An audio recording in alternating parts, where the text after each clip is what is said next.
η Ασκημούπολη. Κάποτε υπήρχε ένας δήμος που τον έλεγαν Ασκημούπολη. Κανένας πολίτης δεν ενδιαφέρονταν για τίποτα. Δεν έκαναν τίποτα ούτε για τα σκουπίδια που πετούσαν. Ούτε για τα χόρτα που δεν τα έκοβαν ποτέ. Όλοι έλεγαν άστα, δεν πειράζει. Ξαφνικά μια μέρα μαζεύτηκαν πολλά φίδια στο χωριό και τα σκουπίδια ήταν τόσα πολλά που δεν μπορούσαν να περπατήσουν στους δρόμους.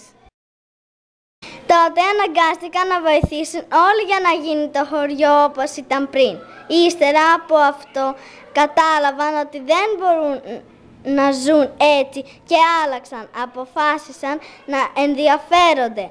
Δούλεψαν όλοι μαζί και έφτιαξαν τόσο ωραία την πόλη τους που την ονόμασαν Ομορφούπολη.